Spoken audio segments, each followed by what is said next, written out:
ओम नमः शिवाय। अगर मार्च 2026 में कोई नई गाड़ी घर लाने की सोच रहे हैं, चाहे वो कार हो, बाइक या फिर स्कूटी, तो ये चर्चा आपके लिए ही है। अक्सर हम गाड़ी का रंग देखते हैं, मॉडल, इंजन, सब कुछ मतलब बड़ी बारीकी से देखते हैं।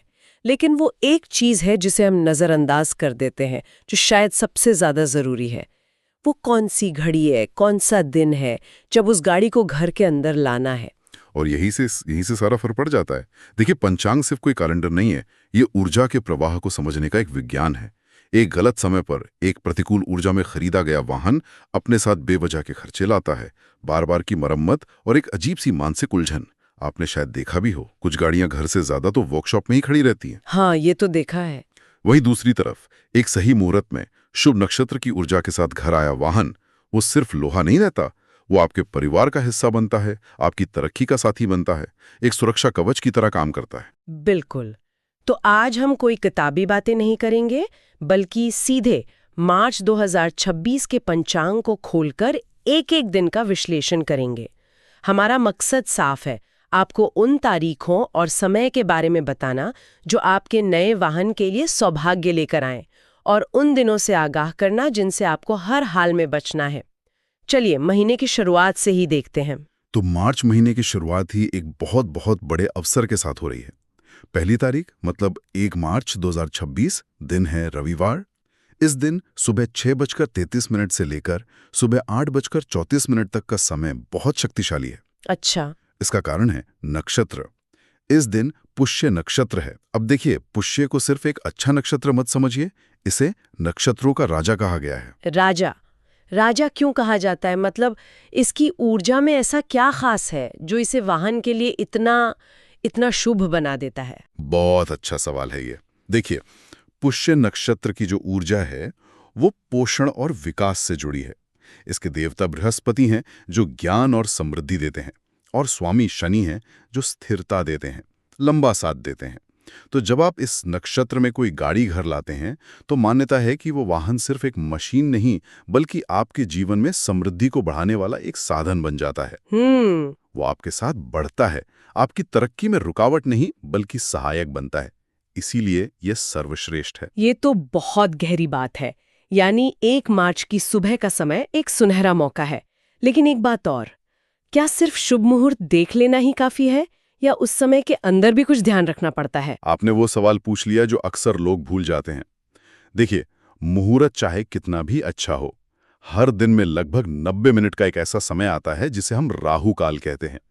ज्योतिष में राहु को एक छाया ग्रह माना गया है जो भ्रम और बाधाएं पैदा करता है। अच्छा। तो नियम यह है कि गाड़ी की चाबी हाथ में लेते समय या पेमेंट करते समय राहु काल का समय टाल देना चाहिए। तो 1 मार्च का मुहूर्त तो बहुत अच्छा है, लेकिन उस दिन के पंचांग में राहु काल का समय देखकर ही शोरूम जाएं। ठीक है, तो पहली तारीख तो बहुत अच्छी हो गई, लेकिन उसके ठीक बाद 2, 3 और 4 मार्च को क्या स्थिति बन रही है? पहली तारीख के ठीक बाद एक ठहराव है। 2, 3 और 4 मार्च, इन तीनों ही दिनों में वाहन खरीदारी के लिए कोई भी शुभ नक्षत्र सक्रिय नहीं है। कोई भी नहीं? जी नहीं। इन दिनों ऊर्जा वाहन के लिए अनुकूल नहीं है। तो हमारी स्पष्ट सलाह है कि इन 3 दिनों में कोई जल्दबाजी ना करें, अपनी योजना को टाल दें। तो इस ठहराव के बाद अगला मौका कब मिल रहा है? अगला शुभ मुहूर्त मिलेगा 5 मार्च गुरुवार के दिन। इस दिन शाम को 5:03 के बाद से लेकर रात तक का समय अच्छा है। नक्षत्र रहेगा हस्त। हस्त नक्षत्र? जी, हस्त का प्रतीक चिन्ह है हाथ। ज्योतिष में इसे किसी भी नई चीज को हाथ में लेने के लिए या कोई नया काम शुरू करने के लिए बहुत शुभ मानते हैं। तो नई गाड़ी की चाबी अपने हाथ में लेने के लिए हस्त नक्षत्र की ऊर्जा बहुत सकारात्मक मानी जाती है। और 5 मार्च के ठीक बाद है 6 मार्च, शुक्रवार का दिन। मैं हमेशा सुनता हूँ कि शुक्रवार गाड़ियों के लिए बहुत अच्छा होता है। क्या इसके पीछे शुक्र ग्रह के अलावा कोई और भी ज्योतिषीय कारण है, या ये सिर्फ लग्जरी गाड़ियों के लिए ही अच्छा है? नहीं, आपने बहुत अच्छा मुद्दा उठाया। 6 मार्च का दिन वाकई बहुत खास है। देखिए, शुक्रवार का दिन शुक्र ग्रह का है, जो भौतिक सुख, सुविधा, लग्जरी के कारक हैं। और उस दिन नक्षत्र है हस्त और उसके बाद चित्रा। जब दिन के स्वामी मतलब शुक्र और नक्षत्र की ऊर्जा एक दूसरे को सपोर्ट करती है, जैसे शुक्रवार यानी सुख और हस्त यानी अपने हाथ में पाना, अच्छा। तो मुहूर्त का फल दोगुना हो जाता है। और ये सिर्फ लग्जरी कारों के लिए नहीं, हर उस गाड़ी के लिए अच्छा है जो आपके जीवन में आराम और सुविधा लाने वाली है। चाहे वो एक स्कूटी ही क्यों ना हो। 6 मार्च को सुबह 6:28 से शाम 17:53 तक का समय बहुत अनुकूल है। लेकिन इसके अगले ही दिन 7 मार्च को शनिवार है। इसको लेकर तो हमेशा ही एक डर रहता है, खासकर लोहा घर लाने को लेकर। लोग कहते हैं कि शनिवार को गाड़ी नहीं लानी चाहिए। क्या ये सिर्फ एक वहम है या इसका कोई ठोस आधार है? ये वहम बिल्कुल नहीं है। इसके पीछे गहरा ज्योतिषीय तर्क है। 7 मार्च शनिवार का दिन वाहन खरीदने के लिए पूरी तरह से वर्जित है। इस दिन को तो अपनी लिस्ट से ही हटा दीजिए। बिल्कुल ही हटा दें। बिल्कुल। देखिए, शनि ग्रह कर्म, अनुशासन और धैर्य के देवता हैं। जब आप शनिवार के दिन लोहा या उससे बनी कोई चीज घर लाते हैं तो आप अनजाने में शनि के कठिन परीक्षा को न्योता देते हैं। मैंने खुद देखा है, जो लोग जिद में या अनजाने में शनिवार को गाड़ी ले आते हैं, अक्सर उनकी गाड़ी मेंटेनेंस बहुत मांगती है। टायर जल्दी घिसते हैं या बेवजह के छोटे मोटे खर्चे लगे ही रहते हैं। ये संयोग नहीं होता, ये शनि ग्रह का तरीका है आपको धैर्य सिखाने का। यानी शनिवार को तो पूरी तरह से बचना ही है। ठीक है, तो 7 मार्च के बाद अगला दिन है 8 मार्च रविवार। जी, 8 मार्च रविवार को फिर से एक अच्छा अवसर मिल रहा है। सुबह 6:26 से लेकर दोपहर 1:31 तक का समय शुभ रहेगा। इस दिन स्वाति नक्षत्र है। स्वाति नक्षत्र। स्वाति नक्षत्र का संबंध वायु से है, गति से है, स्वतंत्रता से है। इसलिए इस नक्षत्र में लिया गया वाहन यात्राओं के लिए बहुत शुभ माना जाता है। चलाने में एक अलग ही आनंद देता है। 8 तारीख का स्वाति नक्षत्र तो एक अच्छा विकल्प है। लेकिन मैंने सुना है कि अनुराधा नक्षत्र स्थिरता देता है। जो लोग चाहते हैं कि उनकी गाड़ी सालों साल बिना किसी बड़ी दिक्कत के चले, उनके लिए क्या 9 मार्च ज्यादा बेहतर नहीं होगा? बिल्कुल। हर नक्षत्र की अपनी एक खासियत होती है और ये व्यक्ति की प्राथमिकता पर निर्भर करता है।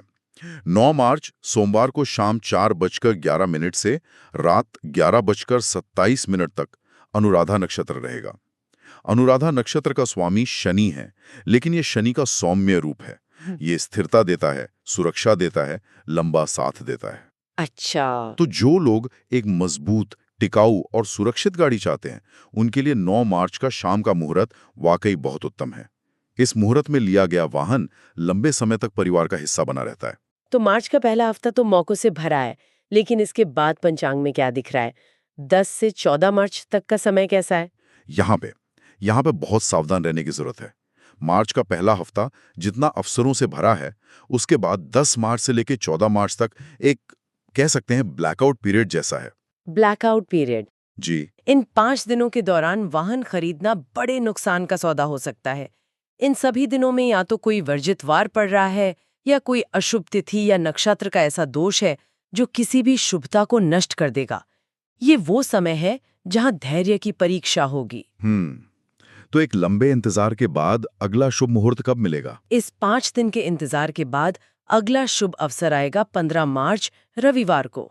लेकिन यहाँ समय का बहुत ध्यान रखना होगा, क्योंकि ये मुहूर्त बहुत छोटा है। कितना? सिर्फ सुबह 6:18 से लेकर सुबह 9:16 तक का ही समय है। नक्षत्र है श्रवण और तिथि है एकादशी। श्रवण नक्षत्र और एकादशी तिथि दोनों ही भगवान विष्णु से जुड़े हैं, जो पालन करता है। तो इस पवित्र योग में लिया गया वाहन आपके लिए पालक और रक्षक की भूमिका निभाता है। और इसके ठीक अगले दिन 16 मार्च सोमवार। जी, 15 के तुरंत बाद 16 मार्च सोमवार को भी एक बहुत अच्छा मुहूर्त है। इस दिन सुबह 9:40 के बाद से लेकर पूरी रात तक का समय शुभ है। नक्षत्र है धनिष्ठा।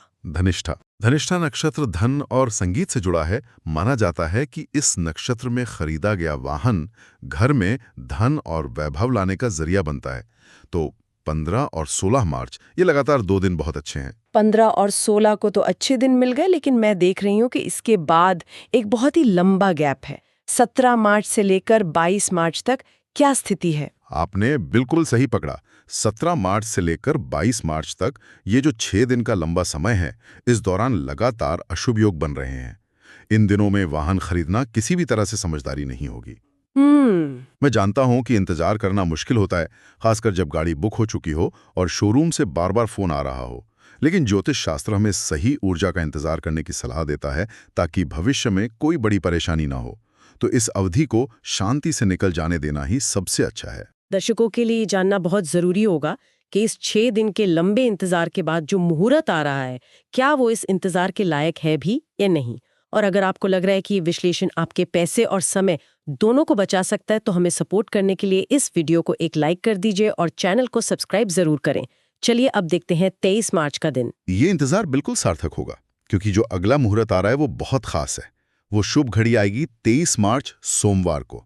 इस दिन मुहूर्त रात के समय है, रात 8:49 के बाद से देर रात तक, और नक्षत्र है रोहिणी। ओहो, रोहिणी। जी, रोहिणी को चंद्रमा का सबसे प्रिय नक्षत्र माना जाता है और यह भगवान कृष्ण का जन्म नक्षत्र भी है। इसकी ऊर्जा सृजन, सुंदरता और समृद्धि से भरी है। मान्यता है कि रोहिणी नक्षत्र में खरीदी गई गाड़ी या संपत्ति घर में धन और सुख को कई गुना बढ़ा देती है। लेकिन 23 के ठीक बाद 24 मार्च को मंगलवार है। जी, और जैसा हमने शनिवार के बारे में बात की थी, वैसे ही मंगलवार का दिन भी वाहन या लोहा खरीदने के लिए वर्जित माना गया है। इसका संबंध मंगल ग्रह से है, जो ऊर्जा और अग्नि के कारक हैं, लेकिन साथ ही दुर्घटना और क्रोध के भी। इसलिए मंगलवार के दिन वाहन खरीदने से बचने की सलाह दी जाती है। तो 24 मार्च को कोई मुहूर्त नहीं है। मंगलवार के बाद आता है बुधवार, 25 मार्च। राइट। ये दिन कैसा रहेगा? 25 मार्च बुधवार को एक छोटा लेकिन अच्छा मुहूर्त उपलब्ध है। ये मुहूर्त दोपहर में 1:50 से शुरू होकर शाम 5:33 तक रहेगा। इस दिन नक्षत्र है मृगशिरा। ये एक सौम्य और खोजी प्रवृत्ति का नक्षत्र है। अच्छा जी। जो लोग अपनी गाड़ी से बहुत यात्रा करना चाहते हैं, नई नई जगह घूमना चाहते हैं, उनके लिए नक्षत्र बहुत अनुकूल रहता है। अब बात करते हैं 26 मार्च की। यहाँ लोग अक्सर गलती करते हैं। वो पंचांग में देखते हैं कि नक्षत्र तो शुभ है और बस गाड़ी खरीद लेते हैं। आपने बहुत ही जरूरी बात उठाई है। 26 मार्च का दिन थोड़ा जटिल है और यहीं पर शास्त्र के गहरे ज्ञान की जरूरत पड़ती है। इस दिन नक्षत्र तो शुभ है, लेकिन जो तिथि है वो वर्जित है। और शास्त्र का नियम ये कहता है कि अगर तिथि में दोष हो तो वो शुभ नक्षत्र के प्रभाव को भी दूषित कर देती है, मतलब उसके शुभ फल को काट देती है। ये ऐसा ही है जैसे आपने बहुत अच्छा खाना बनाया हो, लेकिन उसमें एक बूंद जहर गिर जाए। बिल्कुल सही। इसलिए नक्षत्र अच्छा होने के बावजूद 26 मार्च का दिन वाहन खरीदने के लिए अशुभ है। अगली तारीख बहुत ध्यान से सुनिएगा, क्योंकि ऐसा लगता है कि ये इस महीने का सबसे बड़ा अवसर है। हमने अब तक कई अच्छे मुहूर्त देखे, लेकिन क्या इस महीने में कोई ऐसा जैकपॉट दिन है जहां सारे शुभ संयोग एक साथ आकर उसे सबसे शक्तिशाली बना दे? जी हाँ, बिल्कुल है। अगर किसी को सिर्फ एक दिन चुनना हो और वो इंतजार कर सकता है, तो वो दिन है 27 मार्च, शुक्रवार। इसे आप मार्च 2026 का सबसे शक्तिशाली मुहूर्त कह सकते हैं। सबसे शक्तिशाली? जी, इस दिन सुबह 10:06 से लेकर पूरी रात तक का समय शुभ है। तिथि दशमी है, जो बहुत शुभ है, और नक्षत्रों का तो अद्भुत संयोग है। पहले पुनर्वसु और उसके बाद पुष्य नक्षत्र लग जाएगा। अरे वाह, पुष्य फिर से? जी, जैसा हमने शुरू में ही बात की थी, पुष्य नक्षत्र वाहन के लिए सर्वश्रेष्ठ है। शुक्रवार का दिन, दशमी की शुभ तिथि और साथ में पुष्य नक्षत्र का आशीर्वाद, इससे बेहतर योग मिलना बहुत मुश्किल है। ये तो वाकई एक शानदार मुहूर्त है। अब महीना लगभग खत्म हो रहा है, तो आखिरी के कुछ दिन 28, 29, 30 और 31 मार्च, इनकी क्या स्थिति है? महीने के अंत में 28 से 31 मार्च तक फिर से कोई शुभ मुहूर्त नहीं है। इन दिनों में या तो शनिवार और मंगलवार का दोष है या फिर शुभ नक्षत्रों का अभाव है। तो मार्च महीने का अंत वाहन खरीदारी के लिए अनुकूल नहीं है। तो ये तो हो गई पूरे महीने की तारीखों की विस्तृत जानकारी। लेकिन मुहूर्त के अलावा भी कुछ नियम हैं जिनका पालन हर किसी को करना चाहिए, है ना? बिल्कुल, ये कुछ ऐसी बातें हैं जो मुहूर्त जितना ही महत्व रखते हैं। पहली राहु काल के बारे में हम बात कर ही चुके हैं। उसी तरह यमगंड और गुलिक काल भी होते हैं जो अशुभ माने जाते हैं, इनसे भी बचना चाहिए। दूसरी बात, अमावस्या के दिन और जिस दिन सूर्य या चंद्र ग्रहण पड़ रहा हो, उस दिन भी वाहन नहीं खरीदना चाहिए। अच्छा। ये दिन ब्रह्मांड में ऊर्जा के स्तर पर बहुत उथल-पुथल वाले होते हैं। और तीसरा और सबसे जरूरी नियम, जब गाड़ी घर आ जाए तब क्या करना है? जब नया वाहन घर आए तो उसे एक निर्जीव वस्तु की तरह पार्किंग में खड़ा ना कर दें, उसकी पूजा जरूर करें। ये एक छोटा सा संस्कार उस वाहन को आपके परिवार की ऊर्जा से जोड़ता है। भगवान गणेश जी या हनुमान जी का पूजन करें, वाहन पर स्वास्तिक का चिन्ह बनाएं, उसे फूल माला पहनाएं और प्रार्थना करें कि ये वाहन आपकी और आपके परिवार की हमेशा रक्षा करें। ये छोटा सा काम आपके वाहन को एक सुरक्षा कवच प्रदान करता है, जो आपको हर यात्रा में सुरक्षित रखता है। अपने नए साथी यानी अपनी गाड़ी और अपनी सुरक्षा के प्रति एक जिम्मेदार कदम है। ये ब्रह्मांड की सकारात्मक ऊर्जा को अपने साथ जोड़ने का एक तरीका है। बिल्कुल सही कहा आपने। जब आप सही मुहूर्त का पालन करते हैं तो आप ये सुनिश्चित करते हैं कि आपकी गाड़ी बेवजह की दुर्घटनाओं और खर्चों से बची रहे और आपके जीवन में सुख, समृद्धि और प्रगति का माध्यम बने। ऐसी ही जमीनी और शास्त्र सम्मत ज्योतिष जानकारी के लिए जुड़े रहिए देवेंद्र द्विवेदी के साथ। जय श्री राम।